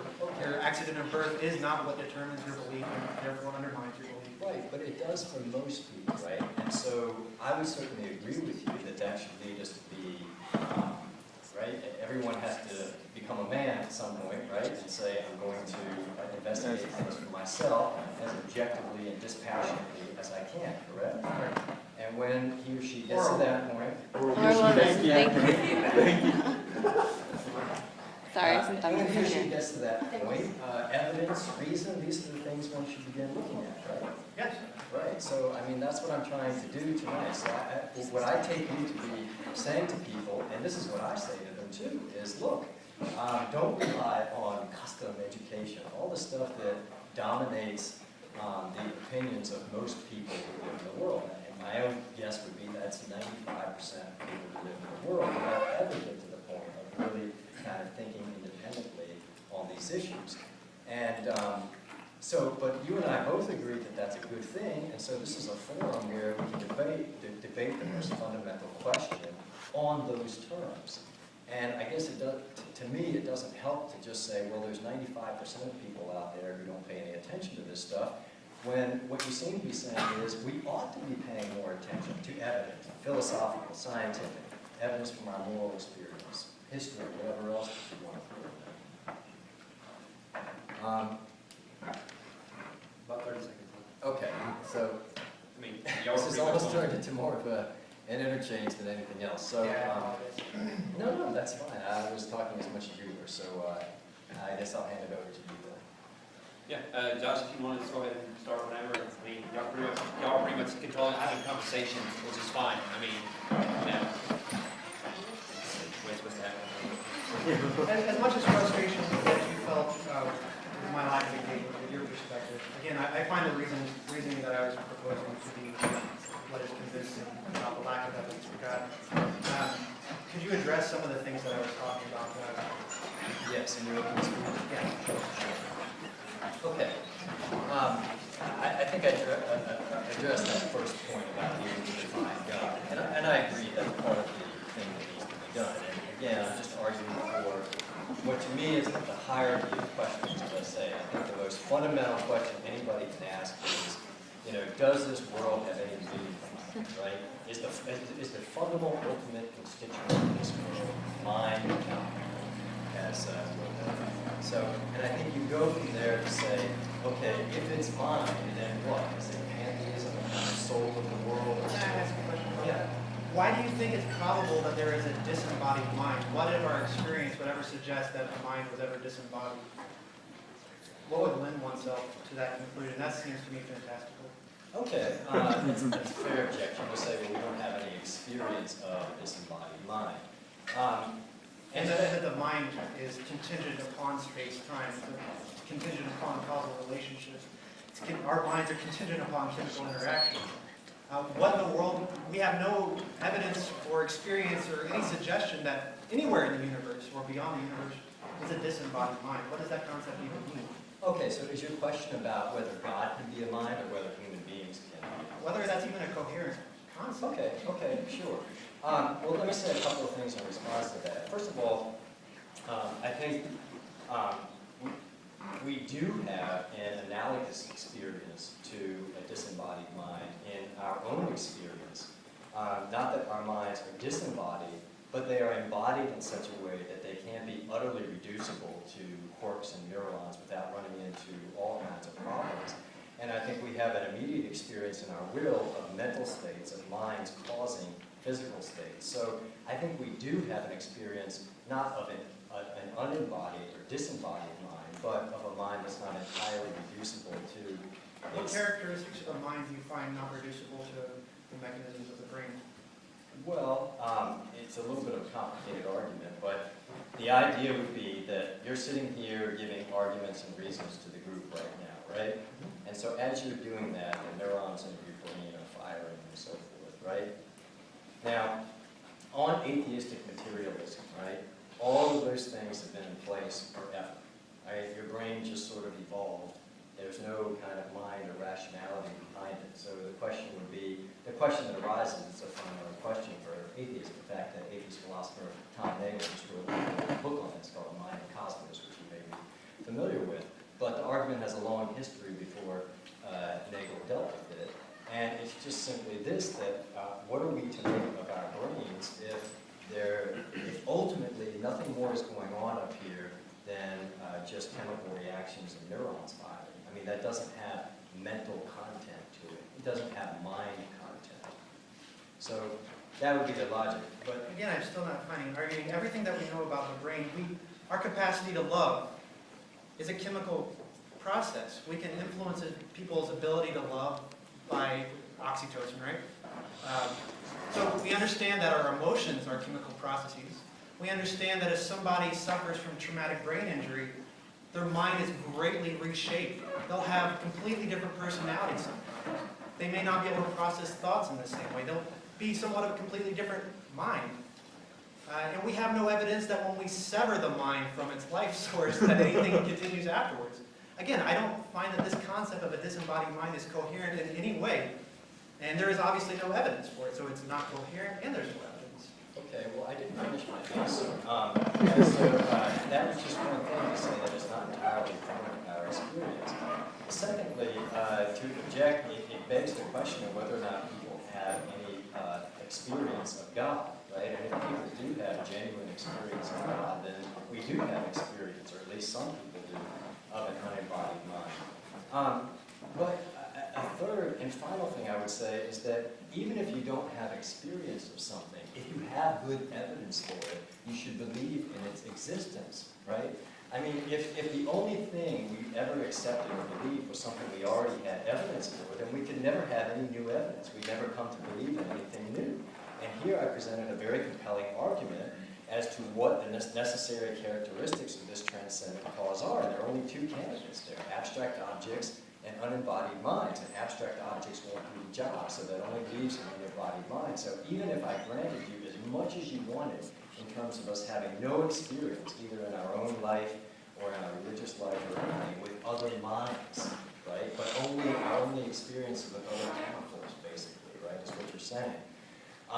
It would still follow that the logic of the argument is sound, and on that basis, we should believe in unembodied minds, or at least the plausibility of unembodied minds. Yeah, I just don't. In terms of fine-tuning, rather than focusing on the universe as a whole, if God is the author of creation, why did he choose this sort of process? Why does it appear as if life emerges from more blind chance? Again, maybe he set the dice initially, the sort of theistic argument, if you want to assume that at the beginning.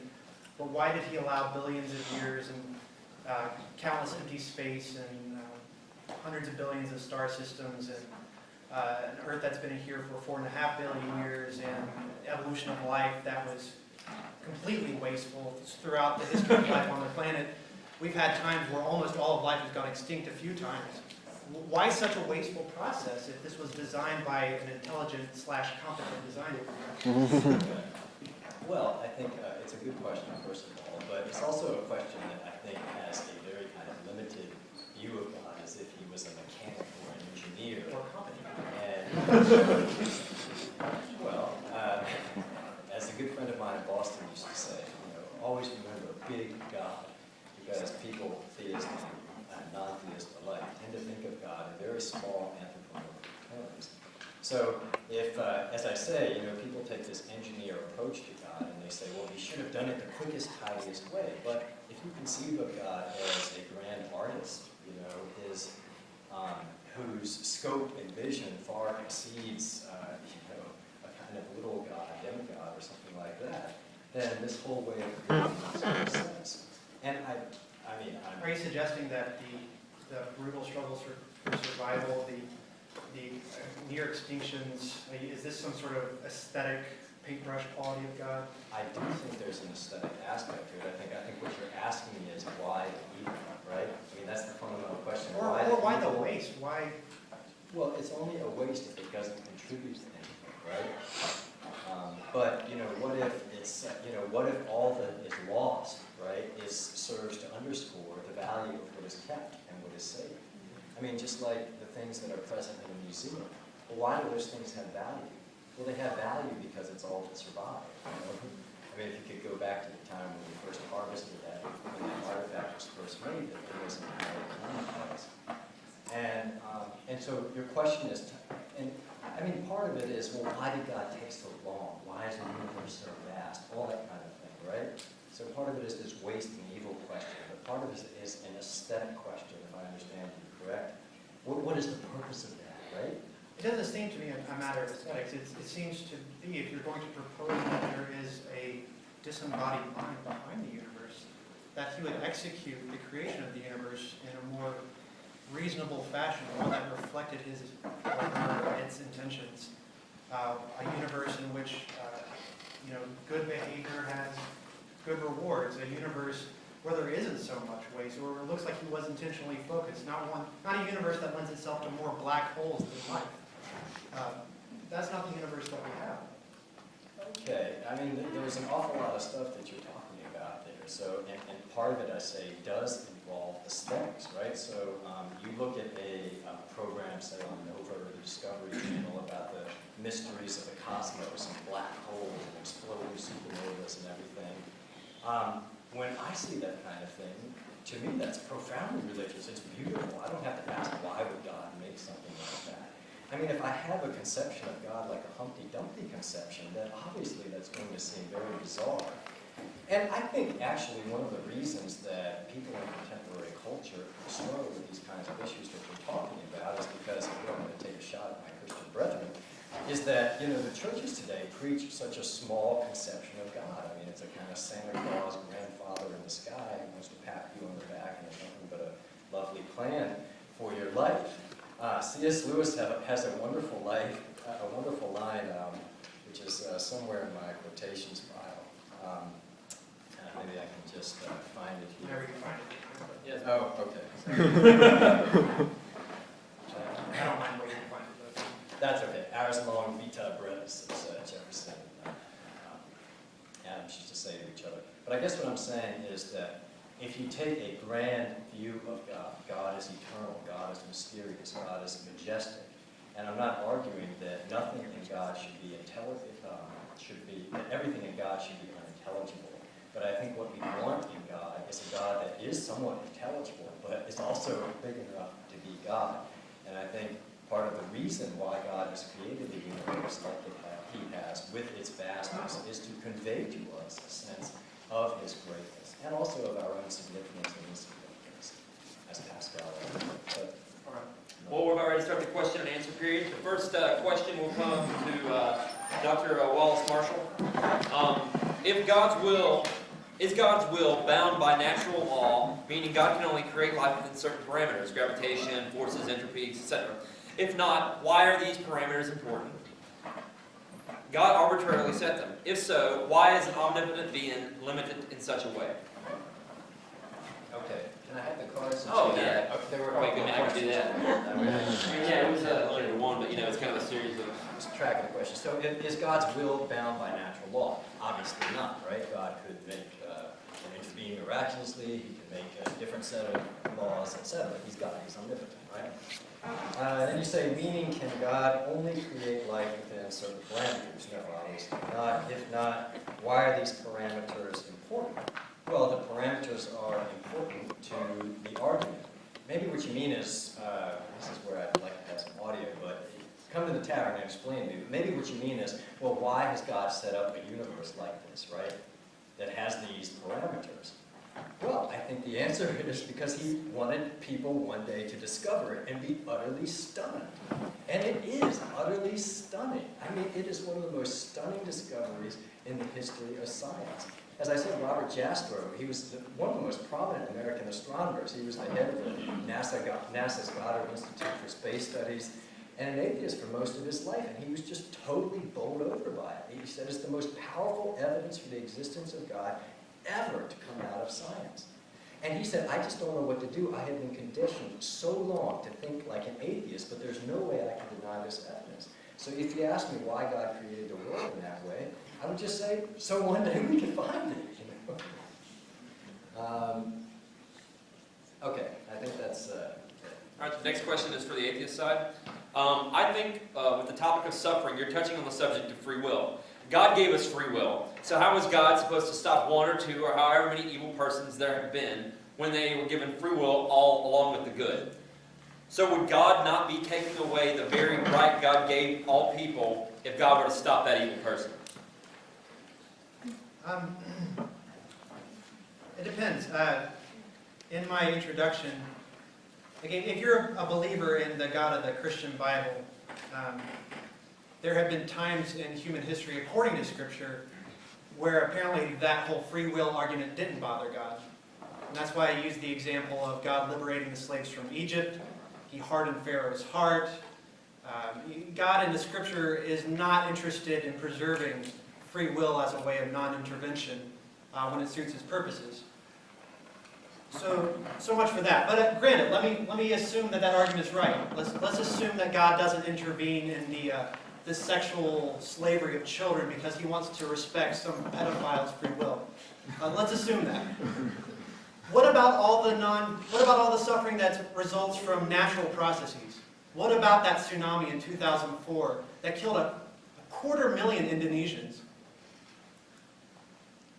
Anybody's free will involved in that?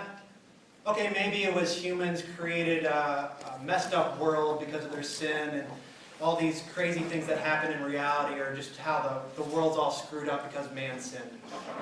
All right, well, what about the world before humans?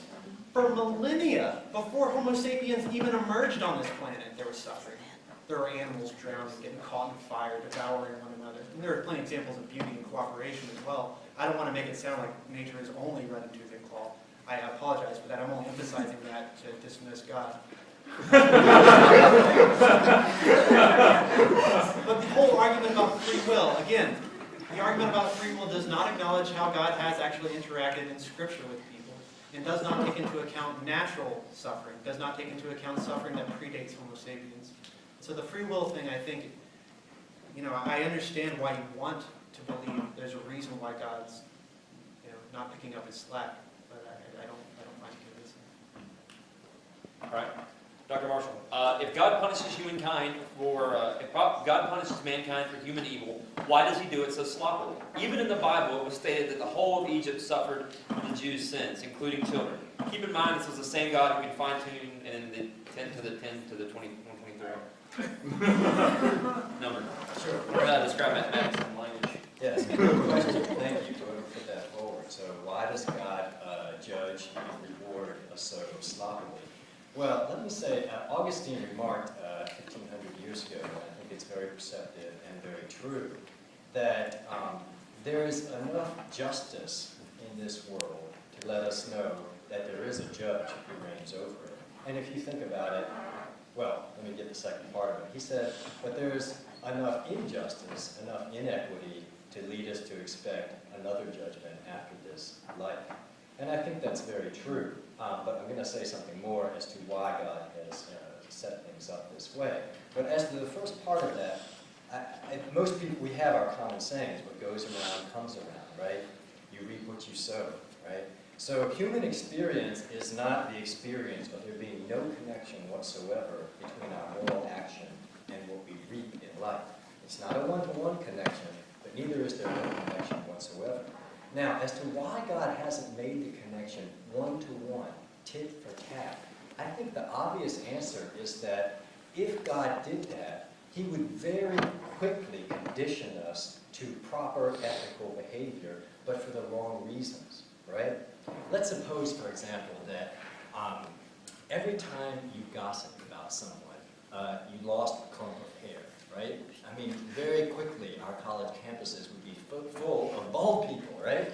And let's suppose that every time you spoke in a complimentary fashion about someone else, the clump of hair would grow back. Well, people would very quickly figure out what's going on and be like, well, better not gossip. I don't want to go around bald, right?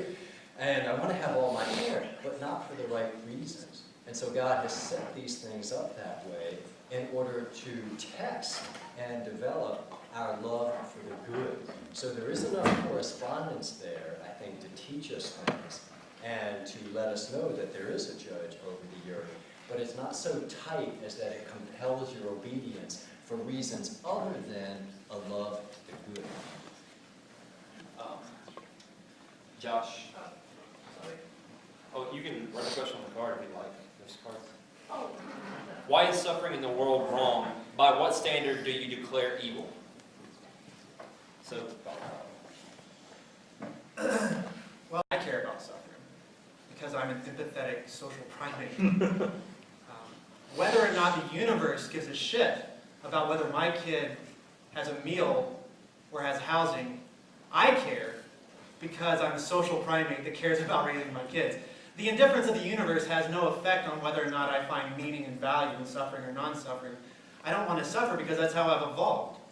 I didn't call it evil, but we all want to avoid suffering. And we all have natural reasons for that.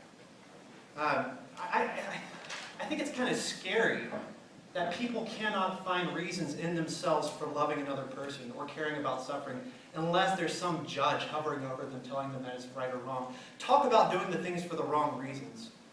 We ought to love one another because we know what it's like to love. We know what it's like to suffer. We know what sort of situations we want to avoid, and we know that other people have those capacities too, and we don't have any good reason to project our values onto them, to say that it doesn't matter what you feel.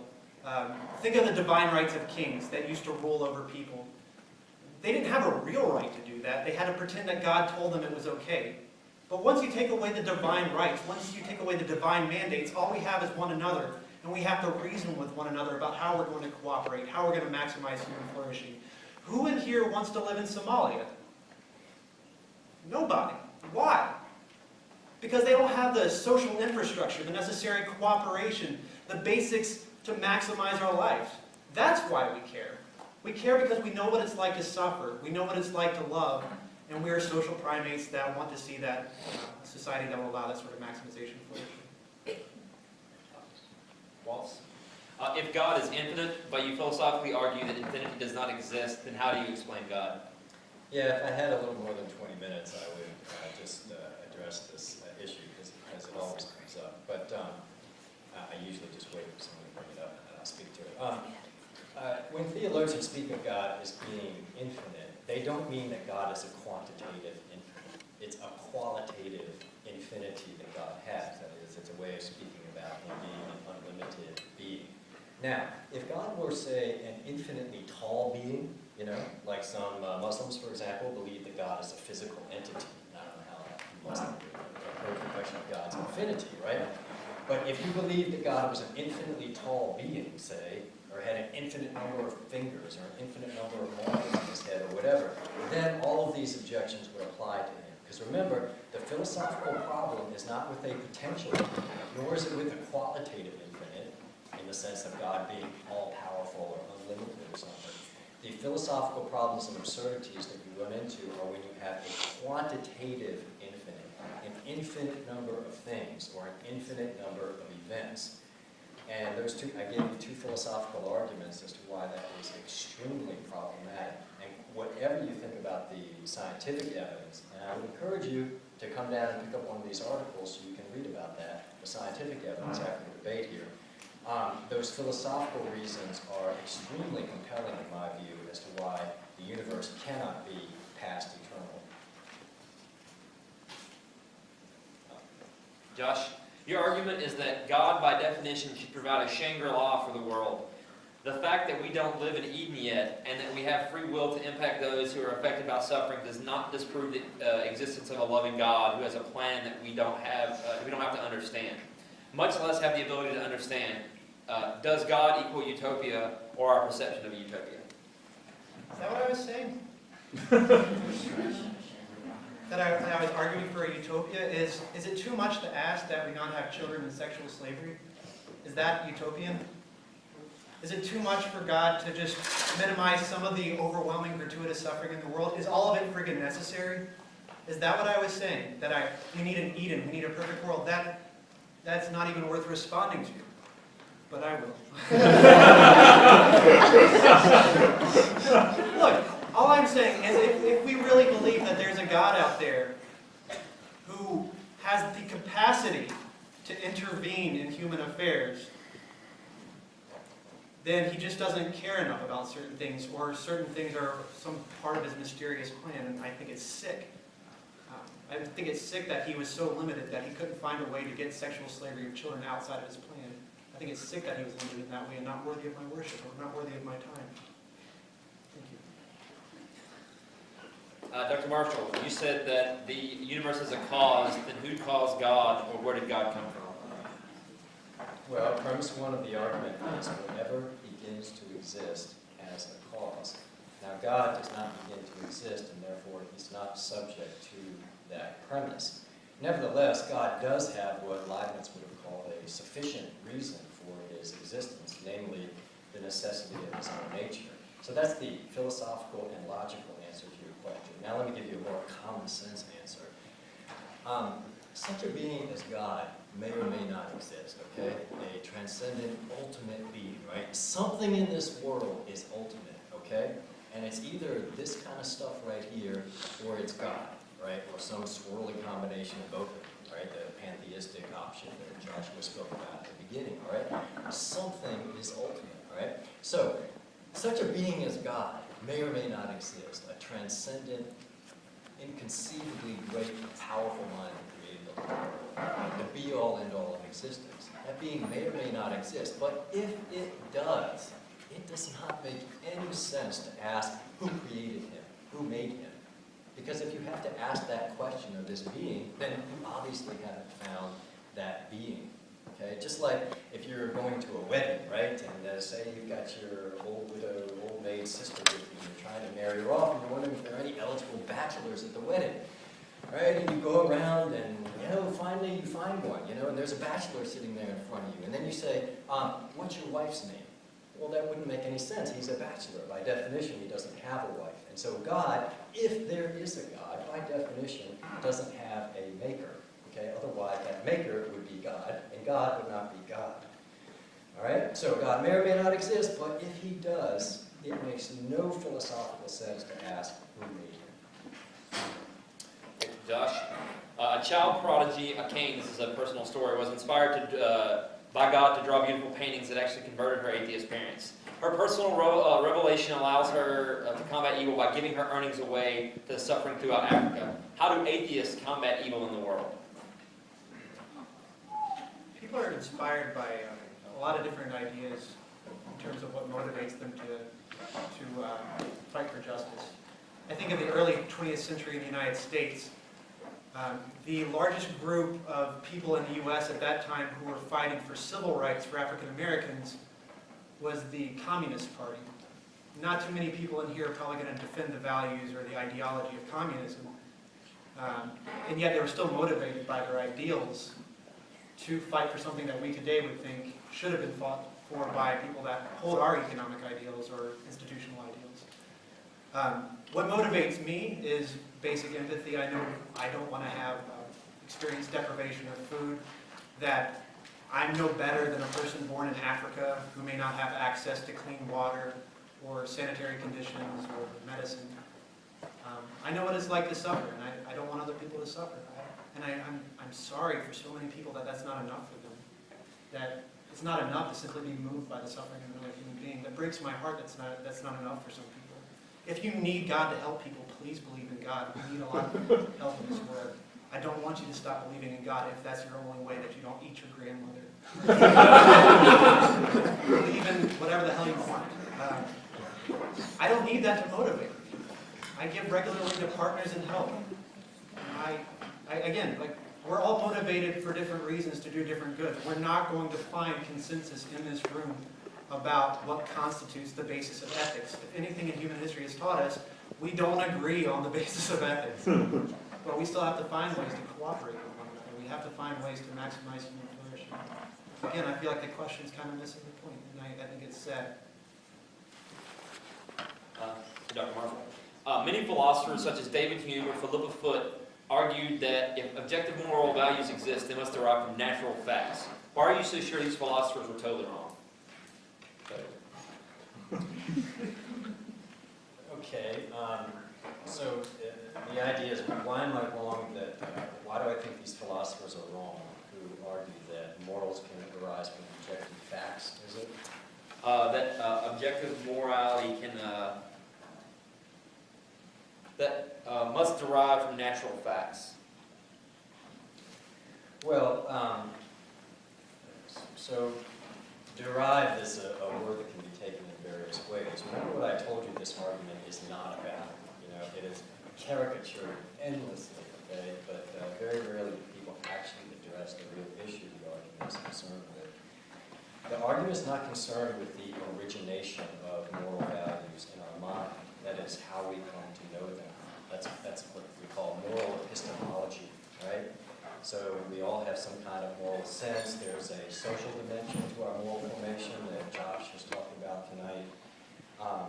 There might be some dimension in our sensory experience and everything else. Those are all interesting questions, but the burden of my argument is about the ontological foundation of moral values. What is it? And I explained what I meant by moral, right? And this is not an arbitrary definition, but I think this is absolutely central to how we use the word, right? When you encounter terrible evil, right? You know that kind of evil, that moral indignation you feel, say, when you watch a movie or a documentary on the Holocaust, or any number of just awful, awful things that take place in the world, the kind of things that Josh has talked about tonight. All right, and you feel that sense of moral indignation arise in your breast, okay? The question is that legitimate, okay? Or is that person just simply doing his own thing, playing a different game? I've been reading recently this remarkable book by this historian named Mike Dash. And it's a book called Thug. Our English word thug comes from a Hindi word called Tugi. And the Tugi were this just incredibly crazy group of people that the British discovered in India in the early 19th century. They had been around for centuries, and they essentially would befriend people while they were traveling, and sometimes journey with them for a number of days and gain their confidence, and then finally they would kill them and rob them. And they were called Tugi because Tugi means to conceal, and they were absolute masters of deceit. And when reports first started coming out about these people, just nobody believed it. And this one incredibly heroic figure, Colonel William Sleeman, finally figured out the whole thing. And Mike Dash's history is just stunning. But what was stunning to the British and to large parts of the Indian public when the record of these trials came out was that the Tugi had no sense of remorse for the things that they did. And I just want to give you, because I was just reading this yesterday, an example of this. So Sleeman is talking to one of these men who, and these were otherwise upstanding citizens, right? They were, and then just for part of the year they would abscond off with their gangs and just horrifically betray and murder people. And Sleeman asked him, do you never feel remorse? He had killed 931 people over a 40-year career. Do you never feel remorse for murdering in cold blood and after the pretense of friendship those whom you have beguiled into a false sense of security? Because their primary method was to say, well, it's dangerous to travel on the road, we should travel together. Very insidious. Listen to what he said. Excuse me, can you answer the question when you have other questions?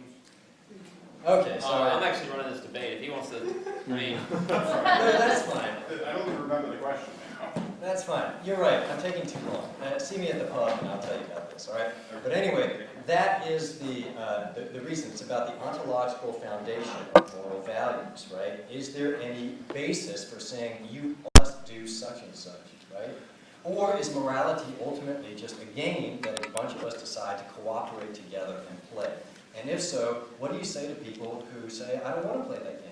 What do you say to the Nazis, who were not non-ethical people? They had their own ethic.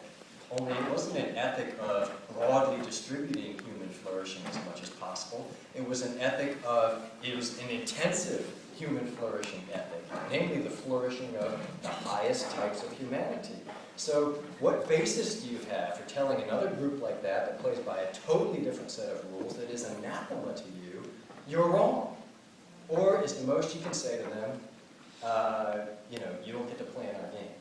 And if all you can say to them is you don't get to play in our game, then I suggest you're not being honest to what human moral experience really is. So that's the burden of the argument, and that's why I don't think natural facts are sufficient to ground morality, however much they may be instrumental in forming our moral convictions. So you think that the facts of racial supremacy were facts? It was grounded on facts, the Nazi ethic, that certain races were superior than others?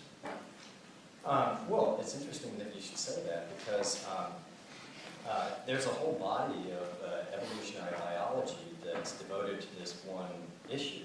MIT Press brought out a whole volume of essays on this recently. And one thing that's just perfectly, I mean, when people talk about racial equality, right, racial equality doesn't mean that if you were to survey all the races in the world and rate them on, 100 different criteria, that we'd all have, every race would have on average exactly the same score, correct? You believe that races are absolute biological constructs that can be neatly divided from one another?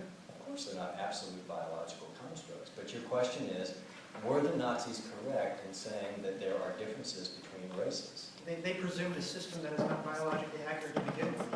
Okay, but based on that suppose they presumption, had, would you be willing to grant them? That's not the issue. Suppose they had. Supposedly we lived in a different Would you world be where willing certain to people are grant? inferior to others. That would change our dynamics. That's how we relate to non-human animals, right? Because we suppose that they are, he was arguing before about how certain lower order animals don't have certain experiences of pain. And so that apparently validates their experience of suffering. It justifies it somehow. So in his world, yes, it would. But in the real world, people don't have these differences that the Nazis proposed. But so The differences between so-called Caucasians and African Americans aren't real biological difference where one are superior intellectually or morally that justify Jim Crow or slavery. These weren't based on facts. Let's make that clear. Issues of racism and sexism, women aren't intellectually inferior than men. Sexism is not based on fact. Racism is not based on fact. It may be hard to determine objective morality. I'm not saying it's an easy task, but I think it's disingenuous to say that these systems were based on fact. That is incorrect. you keep using that word disingenuous, which maybe just means incorrect. There's nothing disingenuous about it. I'm just saying that, and I guess what I want to get at with you is, do you think that, is that how you would have reasoned with the Nazis? Would you have reasoned with them and said, look, you've got your facts wrong. All the races are equal. There is no superiority of one race over another. I would have been proud to stand up and say that. I would have been proud to stand up in Jim Crow South and say that there is no difference. And I would have been proud to stand up today and say that women are not inferior to men. I've been proud to stand up today and say that people are born with sexual orientations that they don't choose. And no matter what a religious person says about saying certain sexual orientations are inferior, that is not based on fact. But Yes, is that the stand only up. ground? What if that does happen to be the fact? That is the best What if that ground that does we happen have. to be the fact? What if it does happen to be the fact that certain things are inferior than others? We can discuss that separately. What I'm asking is, what is the All right, it's getting a foundation little heated. for- It's about time for closing statements anyway. So, All right. Wallace Marshall goes first. Dr. Wallace Marshall will do his closing statement. I'll give him a minute or so to get things prepared if he's not ready. I do encourage you, if you didn't get your question asked, come to the tavern and you can pummel us with all the questions you want, okay?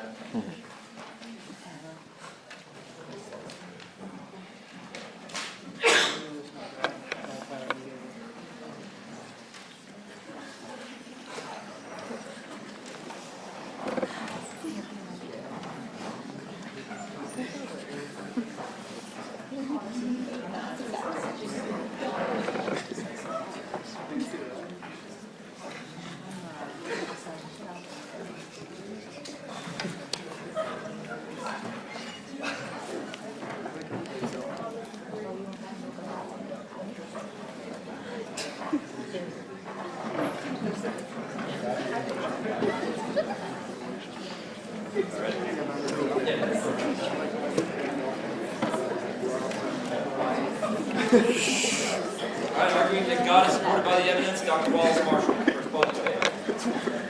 Okay.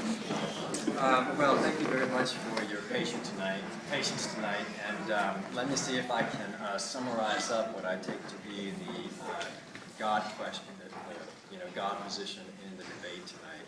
First of all, I just want to emphasize that the fundamental thing that I hope you will take away from this debate is, where does the evidence, right? Because Josh and I both agree that all of us, as we grow up and become responsible thinking people, should get beyond the accident of our culture and birth and what we were raised in, right?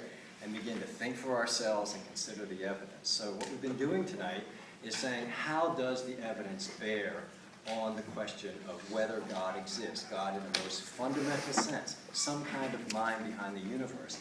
And I just want to emphasize that the existence of God, even if you go no further than that, even if you just say there is a God, there is a creator, there is a mind behind this world, is by no means valueless, right? It gives you a foundation for moral values. You don't have to debate with the Nazis just on the basis of the science, whether or not they're correct in their biology, right? There's an anchor to say you ought not to do this. It gives the possibility of meaning for life. If there's mind behind the universe, right, then there can be meaning and purpose to life. Now, you may have to work very hard to figure out what that is. You may not be sure what the meaning and purpose is, but at least it provides a possibility.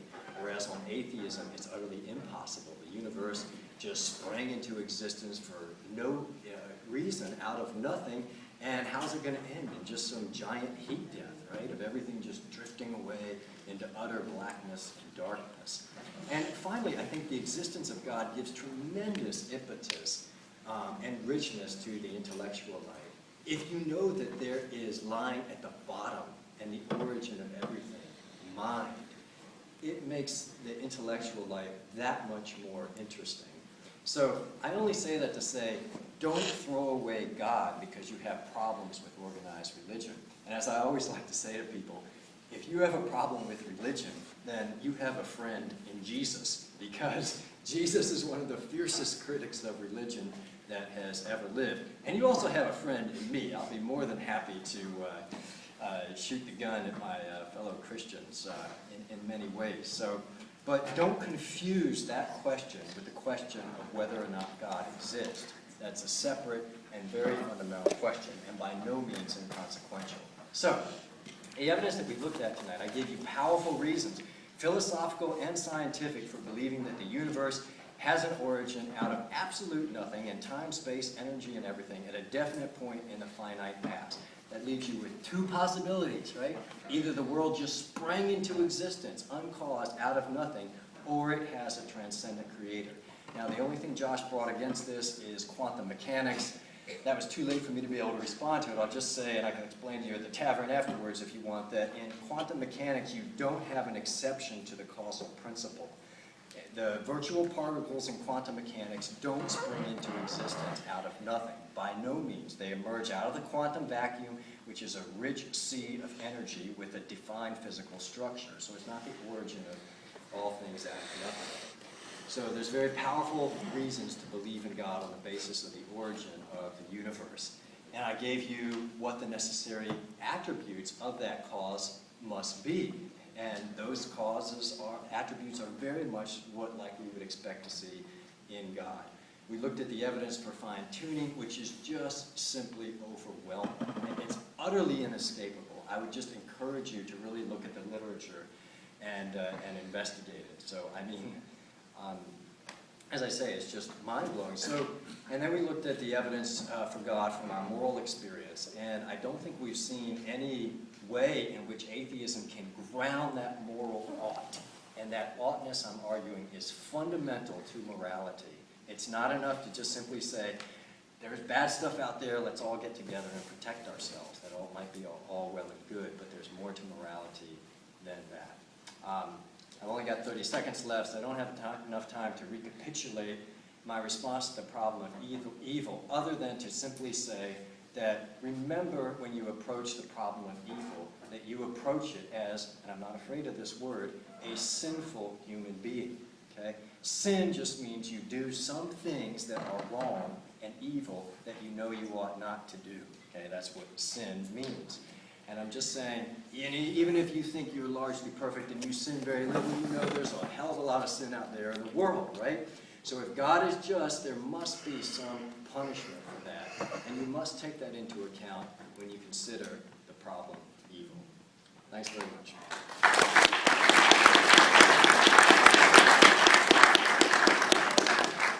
Now, it's a closing statement that atheism supports the evidence. Joshua Deaton. Thank you guys for humoring me tonight. The sort of arguments that Wallace Marshall proposed I personally, again, I don't find them convincing. I don't think that they're typical reasons why people believe or disbelieve in God. So for me, that's largely irrelevant. The sort of arguments remind me of how we continually fill God into the gaps of our current understanding of natural reality. Before we understood weather patterns, God was the God of thunder and rain. It couldn't possibly happen any other way. Before we understood the germ theory of disease, sickness was caused by God or his evil counterparts. Couldn't be any other way because we didn't know where the hell this stuff came from. Before Newton, basic physical processes were thought to be guided by the divine hand of providence, not by the mindless mechanistic physics. How could it possibly be that way? Before we understood the origin of species through natural selection, we thought that the complexity and diversity of life necessitated a grand designer. If you hear a less sophisticated apologist than Wallace argue for the existence of God today, they'll often still make this argument. They still haven't come to the conclusion of evolution yet. Kind of bizarre. So his arguments there, to me, fit into that line of thinking. It's not evidence for God. It just pushes the limits of human understanding right now. And it's true. I don't have the answers to everything.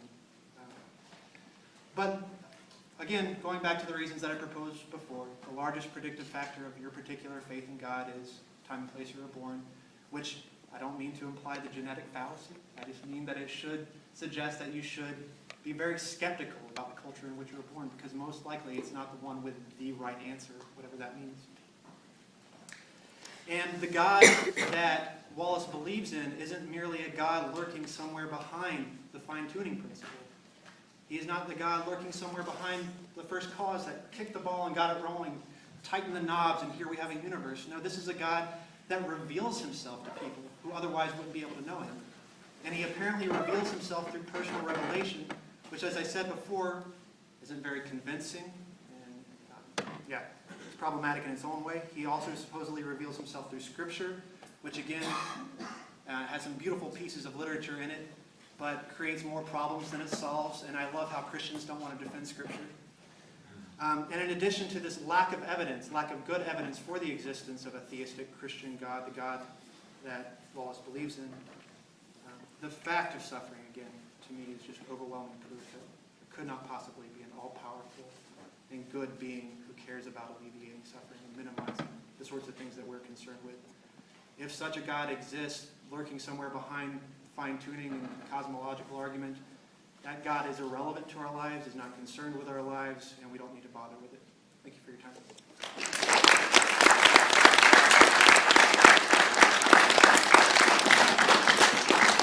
All right, then thank everybody for coming out. We will be having beers with Spring Garden Pizza afterwards. Everybody knows what that is. It's on Spring Garden. And join us there for some beers and probably a lot of fun. Thanks.